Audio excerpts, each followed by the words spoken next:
What's up, everyone? I'm back. I know I've been gone for a few weeks. So work and the New York Mets and family life has all kind of taken taken my time away. But I'm back this week. Um, Welcome to Opening Up. I'm your host, Arthur. And today I'm going to talk about making things happen versus waiting for things to happen. I'm also going to be opening up in honor of the Knicks on the verge of the Eastern Conference Finals. Tomorrow's Game 6 against Boston. I'm going to open up two boxes of the 21-22 Prizm Panini Basketball Cards. I think I got these in Walmart last year or the year before up in near Albany and East Greenbush. So I'm looking forward to see if there's any little gems in there. So like I said, thanks for being patient with me as I open up this next episode. Um, I want to touch on making things happen versus waiting for things to happen. And what brought this on was on my job. One of the things I do is, evaluate people. And when I was growing up through my professional career, like I started as a walking messenger, and then from there, worked my way up, worked different jobs. And I may have mentioned this before, but my mindset going into these jobs were okay. I'm gonna come in and I'm gonna learn what the job is. What do I need to do? What's the expected responsibility of me? And I made sure that I got that down first, and then I made sure that I learned more beyond what my role was. And the reasoning behind that was I would try to make myself indispensable for whoever was the decision maker, whoever was in charge. So when at any time an opening came up, or there was any time, I was the person that would pop into the head. And I think that's the big thing of thinking about is being the person that's in their head. So when something comes, I was like, all right, who can I see for this? I'm the person that pops up. Or on the flip side, you know what? There may be cuts. You know what? This person's too valuable. We can't. So I always worked with that mindset. Now listen, I know there's some people who are like, listen, I'm not going to do more than what I'm paid to do and what told to do because I'm not going to give you that effort and I get screwed at the end. And listen, that's a valid point because there are some places that don't value people. And that's something where you as the individual have to figure out, all right, how do I go about this? Do I, how much effort do I give? And how I would do it is I would look at it as I'm going to give my effort. I'm going to give you my 100% effort and I'm going to show you what I can do. And if I feel I've been there at a certain time and there's been no acknowledgement or no any type of reward, and listen, I wasn't expecting it in 3 weeks. Like I knew you had to put your time in, but if it's like 2, 3 years in and you start to play and they don't give you any appreciation or recognition of what you do, listen, then it's on you to go somewhere else and try to find that place that does do that. But I was never the one to be like, oh, you know what, that's not my job, so I'm not going to do that because for me, that would never get me anywhere. And being in the other side of it now, you know, you get to listen, when you manage people, you get to see a lot of different personalities. And there are some people who feel like, though, is like, you should notice me. You should notice the work that I'm doing. My thing is that if I'm not, instead of blaming me, why look at yourself and be like, why can't he see me? Why am I not being noticed? Now, listen, it could be that, hey, you know what? I'm just a horrible boss and that's why I'm not noticing you. But then if you see other people rising up, then you have to ask yourself, okay, what is it then that I'm not doing that this person is? And sometimes we can easily fall into fair, it's not fair. They like that person more than me, or it's favoritism, or it's this. A lot of times people try to push the blame outwards on why something's not happening to them. Oh, it's because of this, or it's because of that. I was always one to look at myself like, okay, what am I not doing right to get to that? And I was always one that I wasn't scared to ask questions. I would go like, listen, what do, in a professional way, what do I need to do to excel, to get to this next level, to make this much more? What is it that I need to do? And listen, it's helped me. It's helped me throughout my career. And I give you a perfect example. I worked in this computer company back in 2000, and I learned everything there was to know. I'm not saying I was the perfect employee, but I learned everything there was to know. And there came a time where the manager was leaving to go pursue his own venture. And I felt, and he did too, that I was the most equipped person to take over that role. And when he left, they ended up giving it to someone else, a manager of a different department who knew nothing about my department. But they made him manager solely on the basis of he had a degree and I didn't. He had a degree and I didn't. That's why he got that position. And what's crazy is that in that position, he was coming to me for help.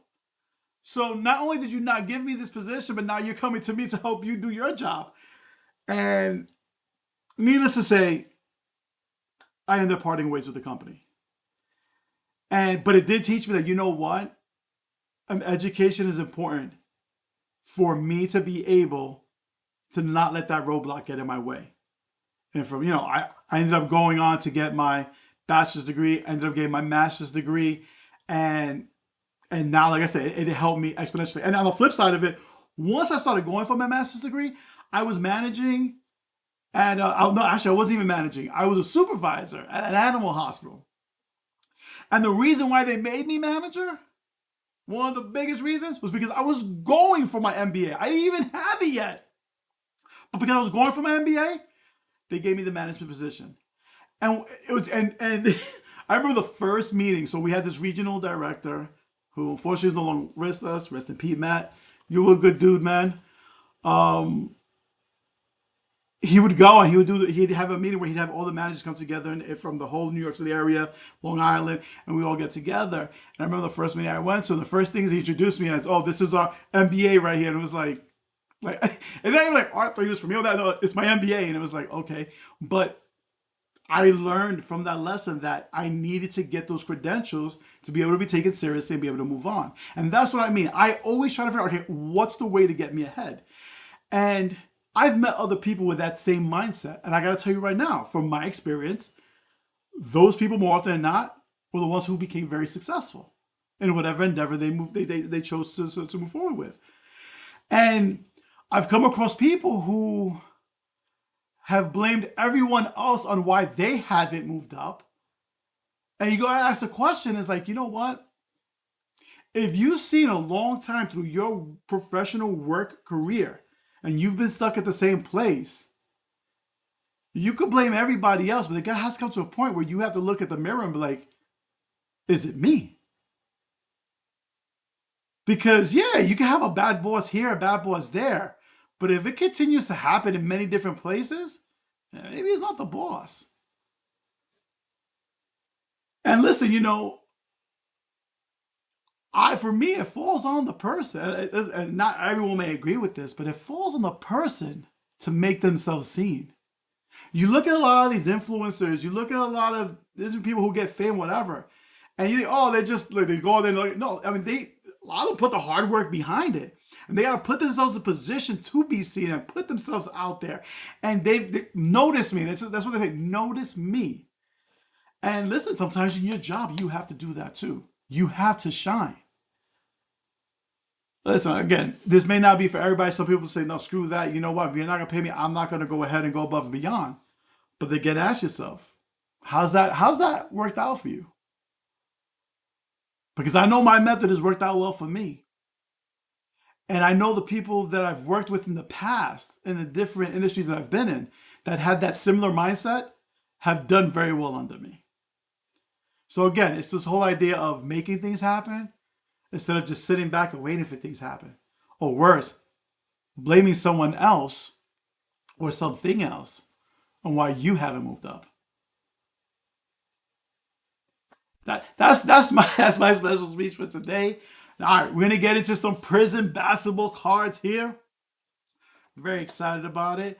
I also want to show off my new little piece here.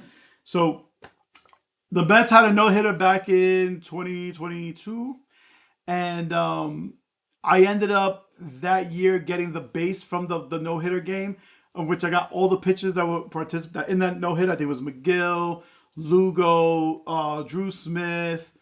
Who else was in there? Yoeli Rodriguez, Edwin Diaz, even Brian McCann.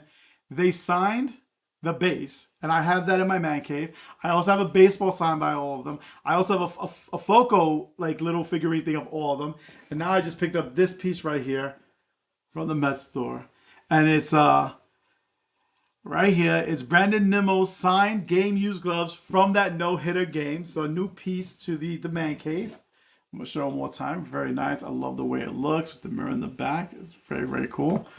And I in one episode soon, I'm gonna do a little tour of my man cave. I also got a new piece. One of the things I like to collect is All-Star jerseys of the Mets. Try to get the first ones. And as of now, I got David Wright. I got Jacob deGrom, Pete Alonso, Edwin Diaz, Jeff McNeil, and now I just got Michael Conforto and Matt Harvey. I just got Conforto framed. Matt Harvey's getting framed next.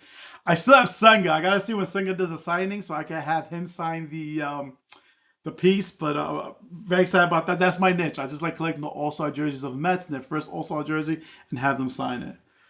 All right, here we go. We're gonna jump into the Prizm. I didn't bring my razor with me, so I'm gonna have to do this manually. Help me. Here we go. Open it up. In here we've got 6 packs with 4 cards per pack. Don't know what to expect in here. Listen, it probably is going to be nothing. Like I said, however, sometimes, you can find.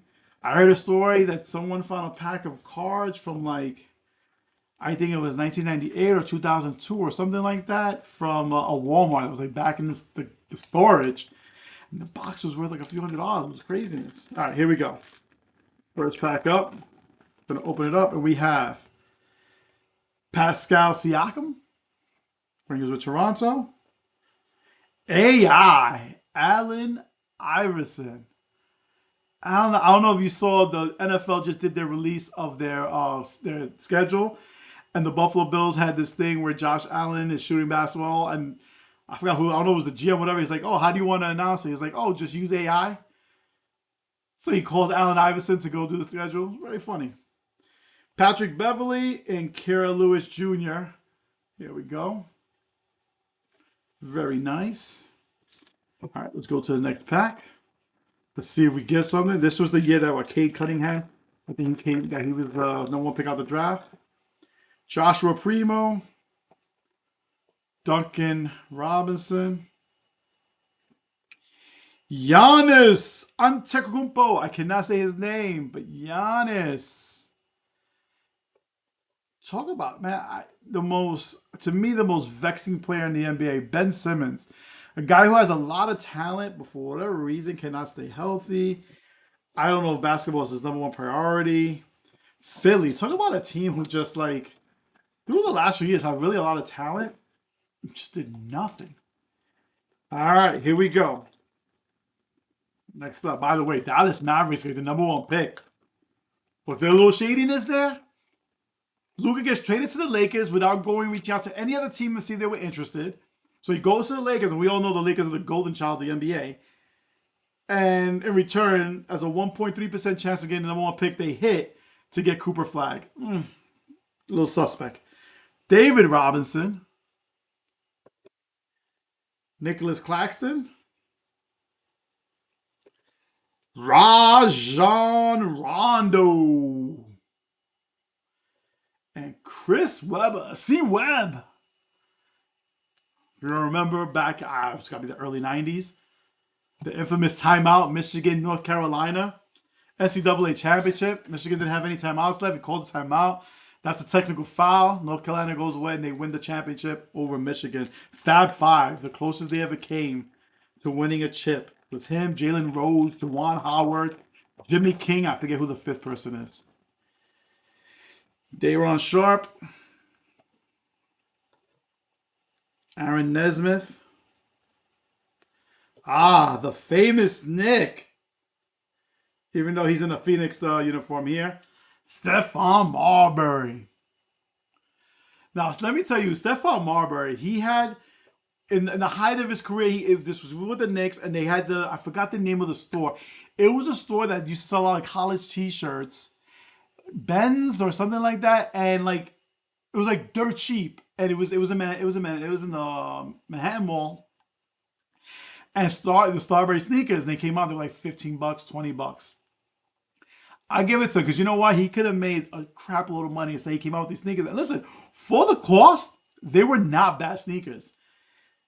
Starberries. Here we go. And then we have Drew Holiday with the Bucks. Now with Boston, who hopefully they get eliminated tomorrow night.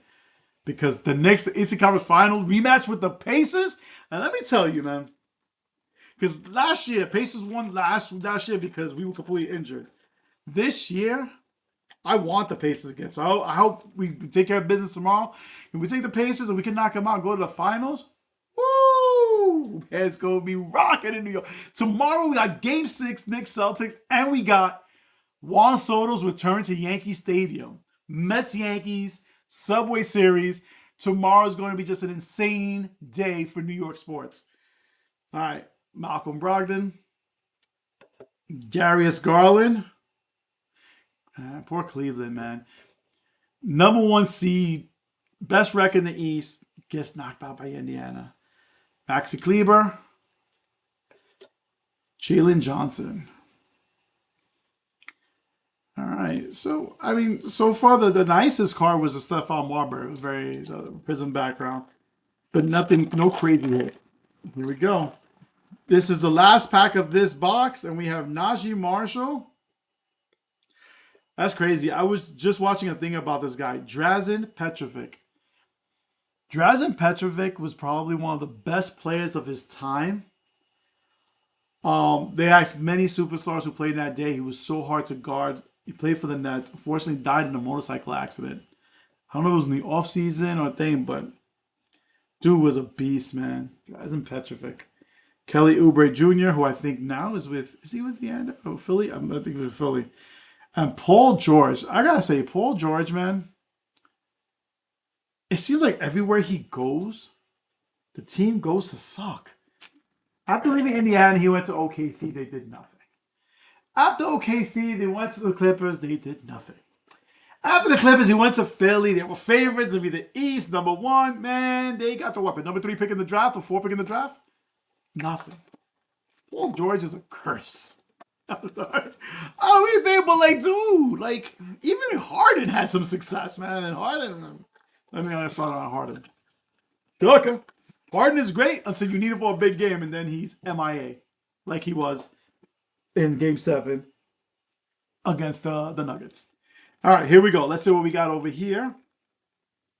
We'll open up the second box now to see if we get anything, to see if we get any hits in here. We have Andrew Wiggins with Golden State. We have DeJounte Murray. Danny Green. And Thomas Bryant. All right. All right, here we go. Listen, like I said, sometimes it's great, sometimes it's lackluster, but it's fun opening. Ben Simmons again. Ben Simmons. Keon Johnson. Shake Milton. And we have Josh Christopher. Houston Rockets. All right. I'm trying to think with any impact 2021. Who else came out of the K? Who else came out of that draft? These are Pistons. That's going to be a good team. They're a shooter away. They need one more shooter. But they're a good team. Over here we have Kobe White of the Bulls. He's a guy I would like the Knicks to have. Good off the bench, can score. Pete Maranovich. Funny. If they say Houston Rockets and they have him in a Chicago Bulls uniform. Nice. Good job.